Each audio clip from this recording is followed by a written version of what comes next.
بسم اللہ الرحمن الرحیم۔ السلام علیکہ یا صاحب العصر والزمان۔ السلام علی الحسین وعلی علی ابن الحسین وعلی اولاد الحسین وعلی اصحاب الحسین۔ پس مارتا اور بھگاتا یہاں سے وہاں تک اور وہاں سے واپس یہاں تک جولان لگاتا رہا۔ ربیع بن تمیم کہتا ہے، خدا کی قسم میں دیکھتا تھا کہ جس طرف منہ کرتا تھا 200 آدمیوں کو پچھاڑتا ہوا آگے چلا جاتا تھا۔ آخر پتھروں اور نیزوں کے زخموں سے چور ہو کر گر پڑا تو اس کا سر تن سے جدا کر لیا گیا۔ راوی کہتا ہے، بہادروں کی ایک جماعت عابس کے سر کو ایک دوسرے سے لینے میں کوشش کرتی تھی۔ ہر ایک کہتا تھا میں نے قتل کیا ہے تاکہ انعام کا استحقاق ثابت ہو۔ لیکن جب عمر ابن سعد کے پاس جھگڑا پہنچا تو اس نے کہا، سب غلط کہتے ہو، کس کی جرت ہے کہ عابس کو تنہا قتل کر سکے؟ یہ کیوں نہیں کہتے کہ سب اس کے قتل میں شریک تھے؟ عامر بن حسان بروایت عیان الشیعہ نجاشی، اس کا شہدائے کربلا سے ہونا منقول ہے۔ عامر بن خلیدہ، عامر بن مالک، زیارت رجویہ میں ان دونوں پر سلام وارد ہے۔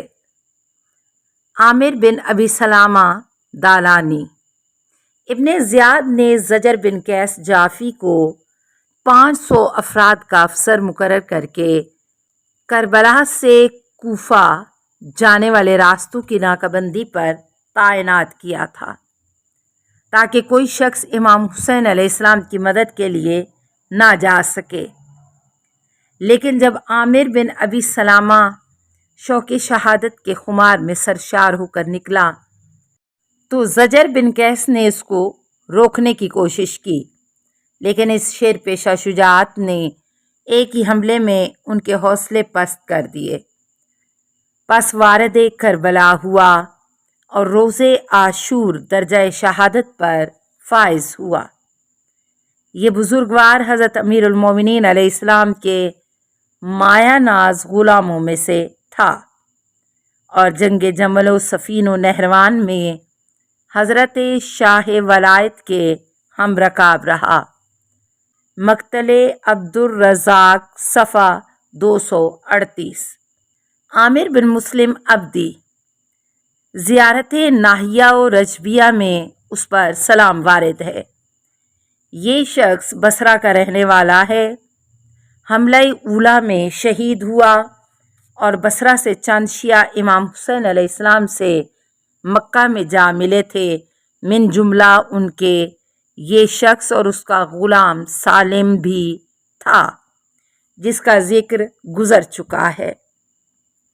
عباد بن مہاجر جہنی، جب امام حسین علیہ السلام مقام جہنیہ پر پہنچے تھے تو مدینہ کے قریب سے اور وہاں کھجور کے باغات بکثرت ہیں اور یہ وادی وادی صفرا کہلاتی ہے اور کافی زرخیز جگہ ہے اور وہاں کی ملکیت قبیلہ جہنیہ اور بنی فہد کی تھی۔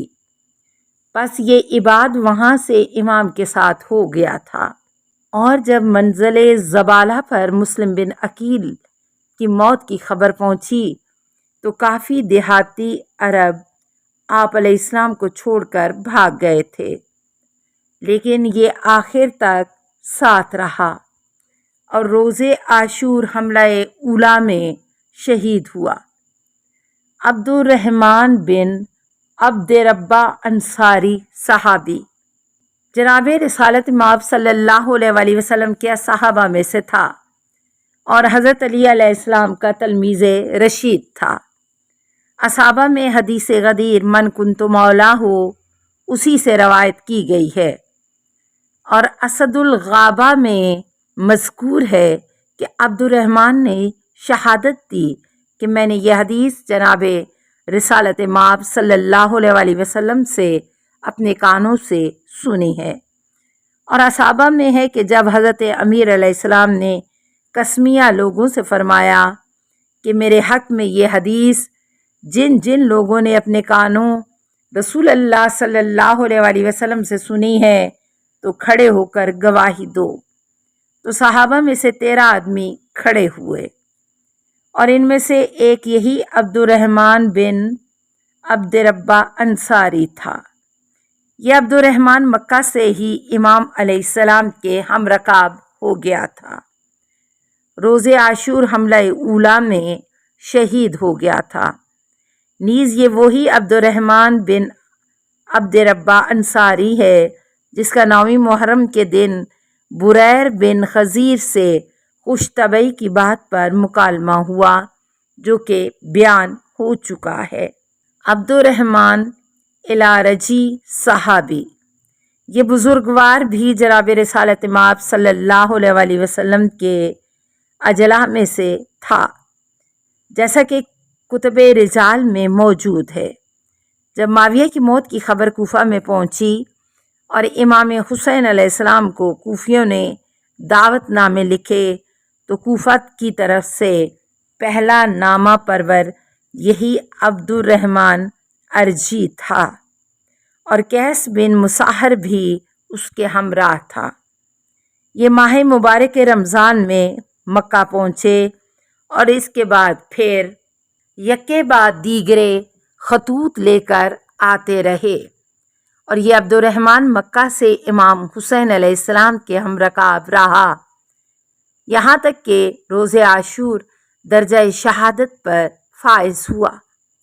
بعض کتب میں ہے کہ حملہ اولا میں شہید ہوا، اور بعض میں ہے کہ میدان جنگ میں جہاد کر کے درجہ شہادت حاصل کیا۔ زیارت ناحیہ میں اس پر سلام وارد ہے۔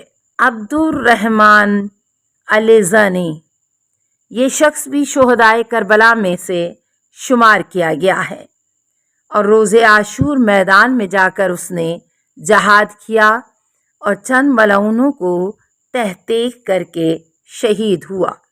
عبد الرحمن بن عروہ غفاری، عبد الرحمن بن عروہ اور اس کا بھائی عبداللہ بن عروہ نہایت شجاع، باروب اور ہر دل عزیز تھے۔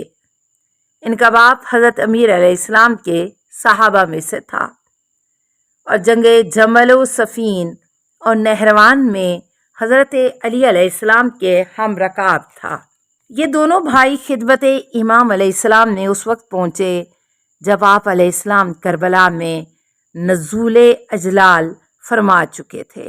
روز عاشور جب آتش جنگ بھڑک اٹھی تو یہ دونوں بھائی روتے ہوئے امام علیہ السلام کی خدمت میں حاضر ہوئے اور عرض کیا، اے فرزند رسول، ہم چاہتے ہیں کہ آپ کے سامنے فداکارانہ جنگ کریں اور آپ علیہ السلام کے قدموں میں جام شہادت پئیں۔ امام علیہ السلام نے فرمایا، شاباش، ذرا میرے قریب تو آؤ۔ جب یہ اپنی تر آنکھوں کے ساتھ قریب آئے تو آپ علیہ السلام نے فرمایا، روتے کیوں ہو؟ ان قریب تمہاری آنکھیں ٹھنڈی ہوں گی، نعمات خداوندی کا مشاہدہ کر کے خوش ہوں گے۔ انہوں نے عرض کیا، آقا، ہم خدا کی قسم اپنے لیے نہیں روتے، بلکہ ہم تو آپ کی غربت پر روتے ہیں، کیونکہ کسی تدبیر سے ہم آپ کے اعداء کو دفع نہیں کر سکتے۔ امام علیہ السلام نے فرمایا، جب یہ اپنی تر آنکھوں کے ساتھ قریب آئے تو آپ علیہ السلام نے فرمایا، روتے کیوں ہو؟ ان قریب تمہاری آنکھیں ٹھنڈی ہوں گی، نعمات خداوندی کا مشاہدہ کر کے خوش ہوں گے۔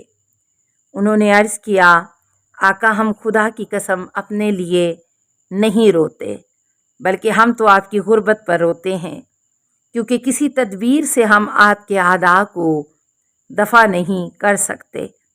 امام علیہ السلام نے فرمایا، خدا تم کو جزائے خیر دے۔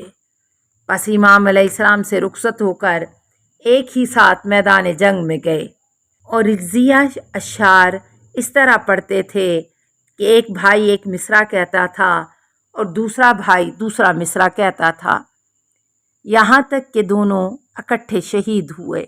زیارت ناحیہ مقدسہ اور رجویہ میں ان دونوں بھائیوں پر سلام وارد ہے۔ السلام علیکہ یا صاحب العصر والزمان، الامان الامان الامان من فتن الزمان، السلام علیکہ یا خلیفۃ الرحمن، السلام علیکہ یا امام الانس والجان، السلام علیکہ یا مظہر الایمان، السلام علیکہ یا شریک القرآن، السلام علیکہ یا قاطع البرہان، السلام علیکہ یا امام زماننا ھذا اجل اللہ فرجک وسہل اللہ مخرجک وظہورک، السلام علیکہ ورحمۃ اللہ۔ اللہم صلی علی محمد و آل محمد۔